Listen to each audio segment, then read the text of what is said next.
Indian റിപ്പബ്ലിക്കിന് ആഘോഷങ്ങളുടെ പ്രധാന ആകർഷണം ന്യൂഡൽഹിയുടെ ഹൃദയഭാഗത്ത്, പ്രത്യേകിച്ച് രാജ്പഥിലൂടെ അഥവാ കർത്തവ്യ പാതയിലൂടെ രാഷ്ട്രപതി ഭവനിൽ നിന്ന് തുടങ്ങി ഇന്ത്യാ ഗേറ്റ് വരെ നടക്കുന്ന മഹത്തായ പരേഡാണ്. രാജ്യത്തിന്റെ സൈനിക ശക്തിയും സാംസ്കാരിക വൈവിധ്യവും വിവിധ മേഖലകളിലെ നേട്ടങ്ങളും പരേഡിൽ പ്രദർശിപ്പിക്കുന്നു. എന്നാൽ എങ്ങനെയാണ് ഒരു സൈനിക മാർച്ച് റിപ്പബ്ലിക്കിന് ആഘോഷങ്ങളുടെ ഏറ്റവും പ്രധാനപ്പെട്ട ഭാഗമായി മാറിയത്? സൈന്യം, നാവികസേന, വ്യോമസേന, മറ്റ് പാരാമിലിറ്ററി ശാഖകൾ എന്നിവയിൽ നിന്നുള്ള നിരവധി സംഘങ്ങളും ടാങ്കുകൾ, മിസൈലുകൾ, യുദ്ധവിമാനങ്ങൾ എന്നിവയുൾപ്പെടെയുള്ള സൈനിക ഉപകരണങ്ങളുടെ ആകർഷകമായ പ്രദർശനങ്ങളും ഈ പരേഡിൽ ഉണ്ടാകും. ഈ വർഷം റിപ്പബ്ലിക് ദിന പരേഡിൽ മുഖ്യാതിഥിയായി എത്തിയത് ഫ്രാൻസ് പ്രസിഡന്റ് ഇമ്മാനുവൽ മാക്രോൺ ആയിരുന്നു. എന്നാൽ റിപ്പബ്ലിക്കിന് ആഘോഷങ്ങളിൽ പരേഡ് ഉൾപ്പെടുത്തുന്നത് എന്തുകൊണ്ട്? ഒരു സൈനിക പരേഡും ഭരണഘടനയുടെ അംഗീകാരവും തമ്മിലുള്ള ബന്ധം എന്താണ്? ഇതെല്ലാം അറിയുന്നതിന് സൈനിക പരേഡുകളുടെ ചരിത്രം തീർച്ചയായും പരിശോധിക്കേണ്ടതായി വരും. റിപ്പബ്ലിക് ദിനത്തിൽ ഇന്ത്യ എന്തിനാണ് സൈനിക പരേഡ് നടത്തുന്നതെന്ന് മനസ്സിലാക്കാൻ അത്തരം പരേഡുകളുടെ ചരിത്രത്തിലേക്ക് ആദ്യം ഇറങ്ങിച്ചെല്ലണം. തലമുറകളായി ഭരണാധികാരികൾ തങ്ങളുടെ ശക്തി പ്രകടിപ്പിക്കുന്നതിനും മറ്റുള്ളവരുടെ മേൽ വിജയം നേടുന്നതിനുമുള്ള ഒരു മാർഗമായി സൈനിക പരേഡുകൾ ഉപയോഗിക്കുന്നു.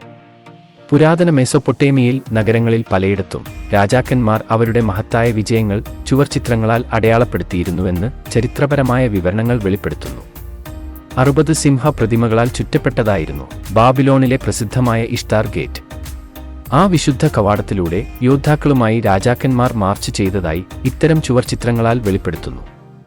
റോമൻ സാമ്രാജ്യത്തിന്റെ കാലത്ത് അവരുടെ യുദ്ധവിജയങ്ങളിലെല്ലാം ജനറൽമാർ പട്ടാളക്കാരുമായി യുദ്ധമുഖത്തുനിന്ന് റോമിലെ ജൂപ്പിറ്റർ ടെമ്പിളിലേക്ക് മാർച്ച് ചെയ്യുന്നത് പതിവായിരുന്നു. മാർച്ച് പോകുന്ന വഴികളിലുടനീളം പൊതുജനങ്ങൾ ആരവമുയർത്തി അവർക്ക് ആവേശകരമായ സ്വീകരണം നൽകുകയും ചെയ്തു.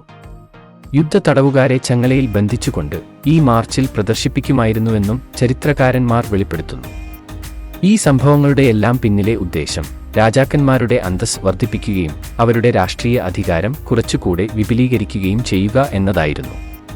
കാലം കടന്നുപോകുകയും ആധുനിക രാജ്യങ്ങൾ നിലവിൽ വരികയും ചെയ്തപ്പോൾ സൈനിക പരേഡിന്റെ ഈ മാനദണ്ഡങ്ങൾ കുറച്ചൊക്കെ അതേപോലെ സ്വീകരിക്കുകയും അതോടൊപ്പം കുറേക്കൂടി ആധുനികവൽക്കരിക്കപ്പെടുകയും ചെയ്തു. ഇന്നത്തെ ജർമ്മനിയുടെ വലിയൊരു ഭാഗം ഉൾക്കൊള്ളുന്ന പ്രഷ്യയിലായിരുന്നു ആധുനിക സൈനിക പരേഡിന്റെ തുടക്കമെന്നാണ് പറയപ്പെടുന്നത്. വാസ്തവത്തിൽ നാസി സൈന്യത്തിന്റെ പ്രതീകമായി മാറിയ ഗൂസ് സ്റ്റെപ്പ് എന്നറിയപ്പെടുന്ന അവരുടെ ആചാരപരമായ മാർച്ച് പ്രഷ്യയിൽ നിന്ന് ആരംഭിച്ചതാണെന്ന് ചരിത്രകാരന്മാർ പറയുന്നു.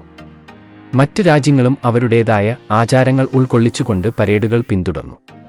ഇന്ന് ചൈന, റഷ്യ, ഫ്രാൻസ്, ഉത്തര കൊറിയ തുടങ്ങിയ രാജ്യങ്ങൾക്ക് അവരുടേതായ സൈനിക പരേഡുകൾ ഉണ്ട്. ഇനി സൈനിക പരേഡുകളുമായുള്ള ഇന്ത്യയുടെ ചരിത്രം പരിശോധിക്കാം. എല്ലാ വർഷവും റിപ്പബ്ലിക് ദിനത്തിൽ ഇന്ത്യ സൈനിക പരേഡിന് സാക്ഷ്യം വഹിക്കുമ്പോൾ രാജ്യത്തിന് അവരുടെ നീണ്ട ചരിത്രമുണ്ട്. ബ്രിട്ടീഷ് ഭരണകാലത്ത് രാജകീയ പരേഡുകളും ഘോഷയാത്രകളും സൈനിക മാർച്ചുകളും ഒരു സ്ഥിരം സംഭവമായിരുന്നു. ബ്രിട്ടീഷ് സാമ്രാജ്യത്തിന്റെ ആധിപത്യം ഇന്ത്യൻ ജനക്കൂട്ടത്തിന് മുന്നിൽ പ്രദർശിപ്പിക്കുകയും അതുവഴി ജനങ്ങളുടെ മേൽ സമ്പൂർണ്ണ ആധിപത്യം സ്ഥാപിക്കാനുമായിരുന്നു അവരുടെ പരേഡുകൾ കൊണ്ട് പ്രധാനമായും ശ്രമിച്ചത്. ഇന്ത്യയിൽ മാത്രമല്ല മറ്റു കോളനി രാജ്യങ്ങളിലും യൂറോപ്യൻ എതിരാളികൾക്കിടയിലും ഇത് ചെയ്തതായി ചരിത്രകാരന്മാർ അഭിപ്രായപ്പെടുന്നു. 1947 ഇന്ത്യ സ്വാതന്ത്ര്യം നേടിയപ്പോൾ അത് പല ബ്രിട്ടീഷ് പാരമ്പര്യങ്ങളുമായി തുടരുന്ന കൂട്ടത്തിൽ സൈനിക പരേഡും അങ്ങനെ തന്നെ തുടർന്നു കൊണ്ടിരുന്നു. 1950 ഒരു പുതിയ ഭരണഘടനയെ മുൻനിർത്തി ഇന്ത്യയെ റിപ്പബ്ലിക്കായി പ്രഖ്യാപിച്ചപ്പോൾ അതോടുകൂടി ബ്രിട്ടീഷ് സാമ്രാജ്യവുമായുള്ള ഇന്ത്യയുടെ ബന്ധം അവസാനിച്ചു. ഈ തീരുമാനത്തെ അടയാളപ്പെടുത്തുന്നതിനു വേണ്ടി രാജ്യത്തിന്റെ അന്നത്തെ സമുന്നതായ നേതാക്കൾ ഒരു പരേഡ് നടത്താൻ തീരുമാനിച്ചു. കൊളോണിയൽ ഭരണത്തിനെതിരായ ഇന്ത്യയുടെ വിജയത്തിന്റെ പ്രതീകവും ശക്തമായ ഒരു പുതിയ റിപ്പബ്ലിക്കിന്റെ ഉയർച്ചയുടെ സൂചനയും ലോകത്തിനു മുൻപിൽ അവതരിപ്പിക്കാനായിരുന്നു ആ പരേഡ്.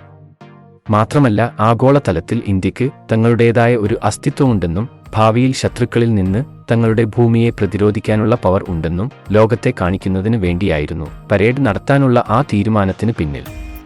ഇത് കണക്കിലെടുത്ത് 1950 ജനുവരി 26 ഇന്ത്യ അതിന്റെ ആദ്യത്തെ റിപ്പബ്ലിക് ദിന പരേഡ് നടത്തി. ഇപ്പോൾ മേജർ ധ്യാൻചന്ദ് നാഷണൽ സ്റ്റേഡിയം എന്നറിയപ്പെടുന്ന ഇന്ത്യയുടെ ആദ്യ രാഷ്ട്രപതി ഡോക്ടർ രാജേന്ദ്ര പ്രസാദിന്റെ സത്യപ്രതിജ്ഞാ ചടങ്ങ് നടന്ന അതേ ഇർവിൻ ആംഫി തിയേറ്ററിൽ തന്നെയായിരുന്നു ആ പരേഡ് നടന്നത് എന്നതും ശ്രദ്ധേയമാണ്.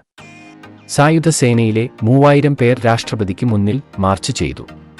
ഇന്ത്യൻ വ്യോമസേനയുടെ ലിബറേറ്റർ വിമാനങ്ങൾ തലയ്ക്കു മുകളിലൂടെ പറന്നപ്പോൾ പീരങ്കികൾ 31 ഗൺ സല്യൂട്ട് നൽകി. ഇന്ത്യയുടെ ആദ്യത്തെ റിപ്പബ്ലിക് ദിന പരേഡിന് പ്രത്യേക അതിഥിയായി ഇന്തോനേഷ്യൻ പ്രസിഡന്റ് സുകാർണോ പങ്കെടുത്തു.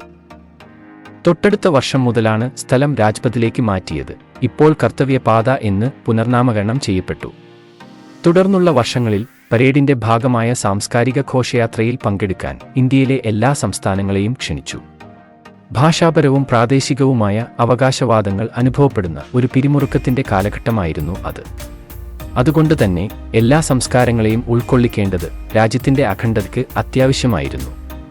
എല്ലാ സംസ്ഥാനങ്ങളെയും ക്ഷണിച്ച തീരുമാനത്തെ ഗവൺമെന്റ് ഇങ്ങനെയായിരുന്നു വിശദീകരിച്ചത്: റിപ്പബ്ലിക്കിന് പരേഡ് ഇന്ത്യയുടെ സൈനിക ശക്തിയുടെയും സാംസ്കാരിക വൈവിധ്യത്തിന്റെയും ഒരു പ്രദർശനം മാത്രമല്ല, രാജ്യത്തിന്റെ ഐക്യത്തിന്റെ പ്രതീകം കൂടിയാണ്.